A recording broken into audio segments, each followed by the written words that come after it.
Welcome to the Confidence Formula. We are jumping into week 4, the ankle breaker, or the extended term is the unguardable ankle breaker, trying to become a more effective ball handler. So we're going to talk about becoming unguardable, how to change speed and change direction to help us with becoming less guardable, and really the end goal of becoming more effective with our ball handling. So handling the ball with a purpose, handling the ball with the intent to get past the defender and score, rather than just handling it to handle it, crossover for no reason other than to bounce the ball. We're trying to become efficient with our handle, just like we would with our footwork and everything else we're going to be working on. So becoming unguardable. I think about this as like 3 layers, almost 3 steps in a progression for most players. So first step, first level is being very predictable. Either you only have one hand that you're comfortable with. You think back to like probably your third, fourth grade years when you're just starting to play games. You're just right-handed and you would dribble both directions, circles around defenders with just one hand. Or maybe you had both hands, but you were mostly at one speed. And so by having either one or sometimes both, like you might have had only one hand and one speed, probably weren't very good at dribbling yet. And because of that, you were very predictable. So to a defender, they could figure out not only which direction you were going to go, but also how fast you were going to get there. And, they could eat a snack and then walk over and meet you where you were going to go. It was very easy to guard you. Being unpredictable is probably where you're at right now, where you can go right and left, and you can go fast or slow, and you can kind of mix and match those at least a little bit. Some of you may be struggling with your weak hand, or maybe you only know how to go fast because you're super athletic and you never slow down, but you're a little bit unpredictable, but still guardable, right? If you can just go right and left and you either are going slow or going fast, then I can kind of figure out which is which and figure out how to guard you.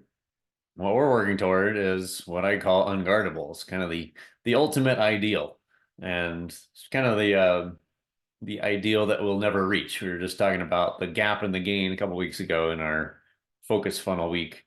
Um, we are looking at becoming unguardable as the big ideal future vision that we may never achieve, but if we're measuring things, measuring our gains, then we can be constantly moving toward that. It's really, ball handling is a category that you can never get too good at. But the basic framework that we're going to work through is having 4 speeds. So I call them after our body mechanical movements. So walk, jog, sprint, and stop, kind of the non-speed that's actually very useful as a contrast to any of the others. And where most of us end up is actually at a jog. If you think about a fast walk or a slow run, like most of that kind of evens out toward a vanilla, bland, medium speed jog.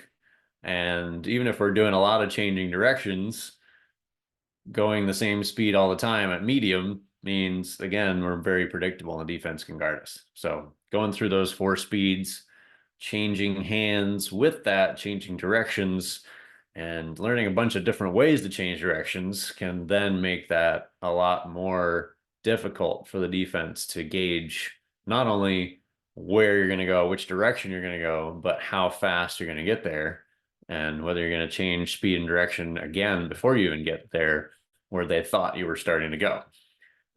And so the 4 directions are simply forward, backward, side to side. So when we're going from just having a right and left crossover, if we're just a 2-speed, 2-direction player, to going be able to attack forward, retreat backwards, crossover, and spin move, and all different combinations of change direction actions. And then with that, we also are going to work on 3 levels of scoring. It's a fairly common term you're probably familiar with, but think of 3-point line and mid-range and layup as 3 levels that you could score in. Again, most players are doing only one of those. If they're a fast ball handler and good at handling the ball, they're probably not shooting very much. They're actually getting all the way to a layup most of the time. And so what we're going to work on is actually becoming proficient at shooting off the dribble. So if that defender is back thinking we're going to drive on them, we can pull up and shoot over them with some fairly good open space. And then the mid range is kind of our third option. If we can't get to the rim and we can't shoot a wide open three, then sometimes we can attack looking like we're going to get to the rim, and that defender drops off enough that we can then pull up and shoot in a mid range distance shot. So that's kind of the big picture of what we're heading toward with tackling ball handling as a big topic. So changing direction. A lot of pieces here. I'm going to show you a video in a second. We like to talk about inside versus outside with body parts so that it's universal anywhere on the court. We don't have to think about, is it right on this side or left on this side? It's always inside or outside in relation to the basket, which is also in relation to your defender, assuming they're in a good position between you and the basket. Those always match up. So most of the time when we're doing a crossover, we're going to be going toward our outside foot. If we're taking the ball from where it was near a defender in our inside hand, we're crossing over away from our defender, it's going to naturally go toward our outside hand, or what will become our outside hand as we get to attack. And so we talk about our hands and our feet inside versus outside. We're going to talk a lot about timing with your dribble. So we can attack with our step over, what we normally call our inside foot. If it steps across to our outside and we dribble with it, we're attacking with our inside foot. We can also attack dribble with our outside foot, and that sets up some different unique ways to finish, which we'll actually be getting into next week. But finishing footwork is often tied to dribble timing with your footwork. Like whatever your last dribble was gives you a constraint on how many steps are left for you to get into a finish and which foot you actually end up jumping off of. And so we try to tie that together. Skater step, we're going to see on video. Some of you guys have done this already with our week one, walking through our different pieces of a layup. We did our back chain all the way out to a crossover into attack dribble. Skater step is exactly what we were working on there. And then attack step is just whatever comes after a crossover, changing direction. We don't want to just get good at crossover, changing direction just to change direction. We always want to use every change direction to an attack opportunity. I really think about crossovers as getting your defender out of your way. If I can get them out of my way, I want to go straight to the basket, attack speed as much as possible. And then we're going to work through this fairly slowly to start out. So simple before speed, to the point where it's going to feel and even look awkwardly slow and simplified as a crossover. Like a lot of you guys are athletes, you've played a lot of basketball, you'll have like a side shuffle, almost like a hezzy crossover as your natural, because it's kind of smooth and feels good, and it's worked so far. But we're going to kind of force you to do an extra simple version just to raise your awareness of what your feet and ball are actually doing, and then start to build out of that into some more of the fun stuff. So let's see a quick video here of our 3 different crossovers, starting with the front cross and the skater step. So skater step into attack step, what we call our L step crossover. We're going to focus on our right foot moving 2 tiles to the right as we cross over. If we go through the legs, we want to avoid doing what I call scissors straight forward. We're going to go diagonal so that ball and body are wide and stabilized as we go through the legs, and we're able to push off and attack. And then behind the back, I prefer to do a wraparound. We're going to talk about toes to sideline as a start point. To get our body and ball in sync, we want our inside foot as we wrap. It's our right foot in this case. We want the ball to land with that right foot and then turn to attack ball with left foot. And if we get comfortable with those different pieces of ball and body being in sync, then a lot of our ball handling becomes a lot more effective. Then going the other direction, same progression here. If we do our L step for the front cross, we're doing side step left and then forward. Between the legs, we're looking for diagonal step. And we also talk about chest over knee going between the legs. So we're leaning forward into our attack. And then again, behind the back, we're wrapping from right to left in this case. Next piece we're going to talk about is our hockey stop. And this is a great ball handling move to protect the ball really anywhere on the court and get some space from our defender. So we're working on an attack like we're going to score a layup. And then hockey stop is the turn sideways, and then retreat. We're trying to get away from the defense before we attack at a new angle. So we're attacking space, creating new space, and then re-attacking at a different angle. And as we get good at this, we're also going to start working on our change of speed with that. The retreat dribble is naturally slow, so doing something fast coming out of it is a great opportunity to become more unpredictable and eventually unguardable. So changing speeds, we already talked about 4 different speeds.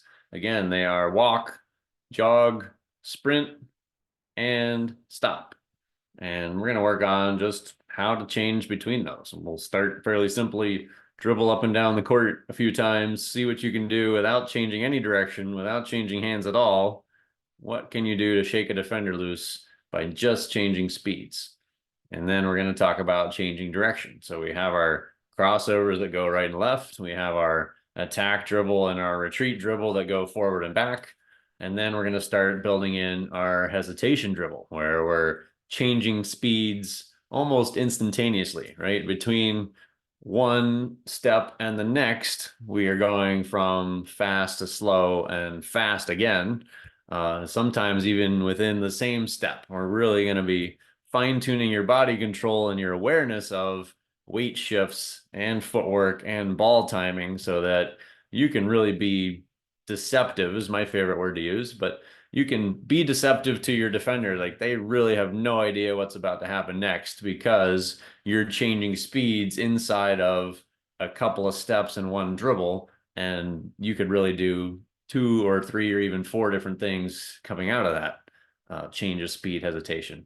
And then the hockey stop we just saw in video, using that as a piece of changing speeds. Like I mentioned, the retreat dribble is naturally slow, so you could be sprinting full speed, turn hockey stop, protect your ball, and retreat slowly, and then have a completely different speed to attack coming out of it.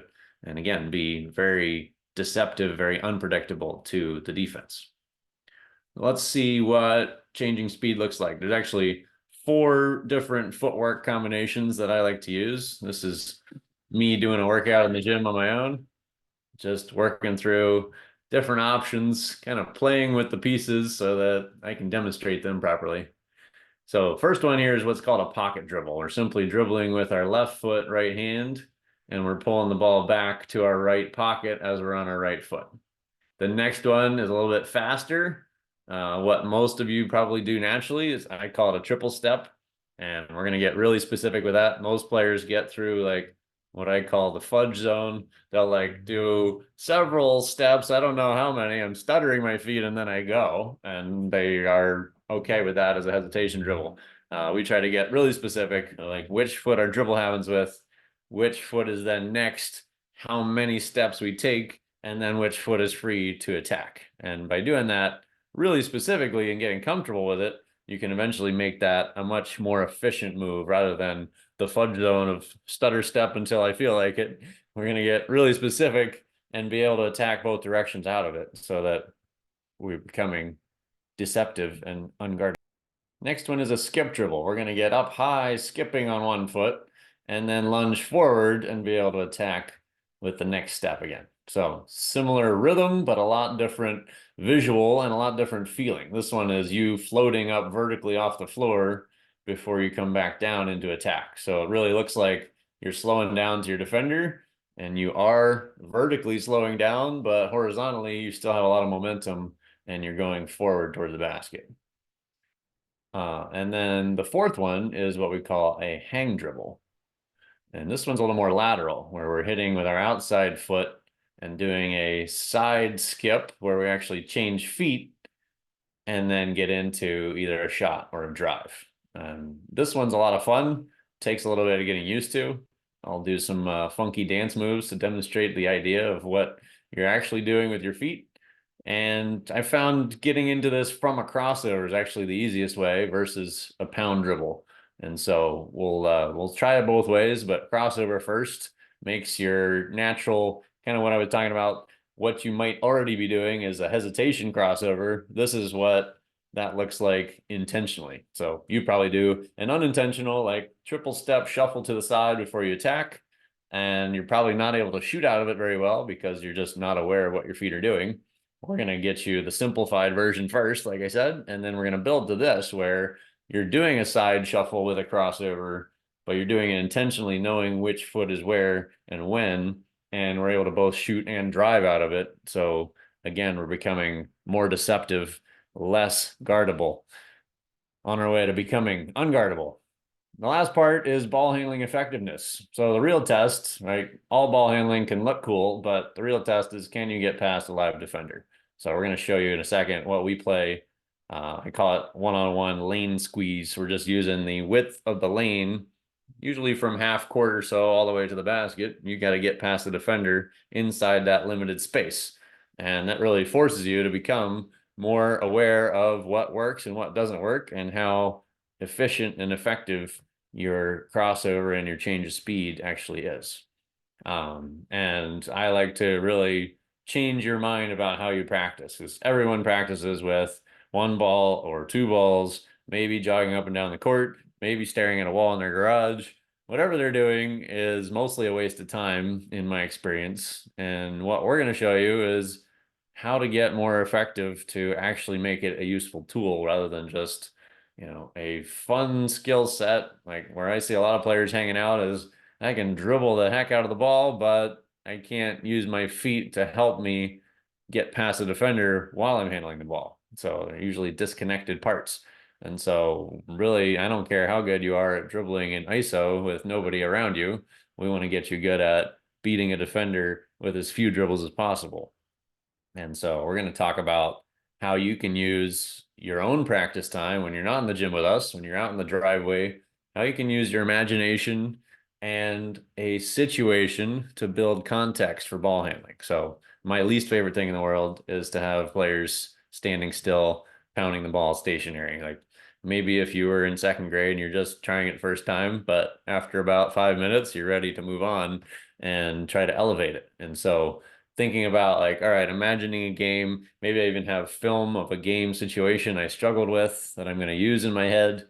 I'm thinking about a ball screen and I'm coming off to my right and my screener is rolling to the basket and the defender's dropping off and I have a jump shot, right? And like using your ball handling to actually get into situational games so that it's a useful tool. And I call that approach like what you're looking at as a snapshot. So like if you can practice snapshots of what actually happens in games, when you get to a real game, you're gonna have your eyes suddenly light up like, I've been here before. Like I've mentally done this 1,000 times. Like he does this, I do that, boom, I hit my right hand pull-up jumper off the dribble. And I hit it every time because I've mentally prepared for that. And then the general idea we're going to talk about later in the course is how you can constrain yourself. So using your imagination in a specific situation to give yourself context about what is happening and why you're using that ball handling move. The general idea is to constrain a lot of different things to always bring that level of focus. So what I really do when we're running our group workouts is I'm pulling levers and turning knobs to adjust how much space do you have to operate. How much time are we giving you? How many options do you have?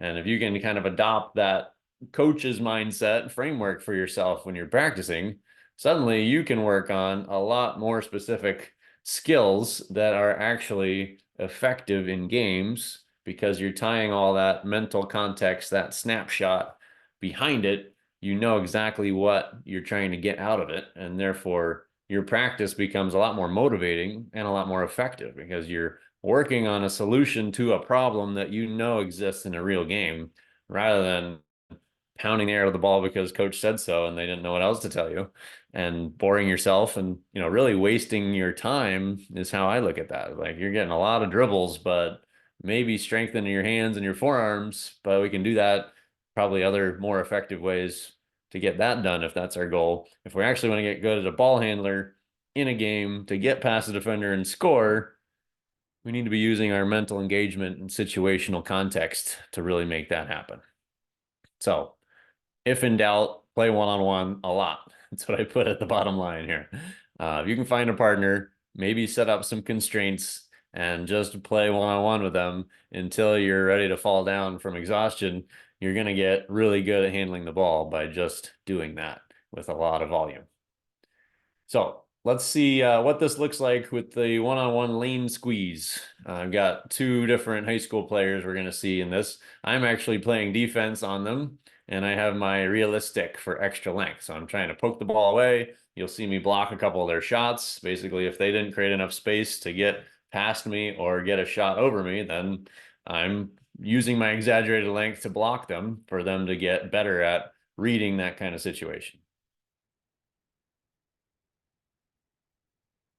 This is a player named Julian I've been working with for several years. He's now a sophomore in high school and very quick athlete, tends to settle for shooting over length when he could probably beat them to the basket.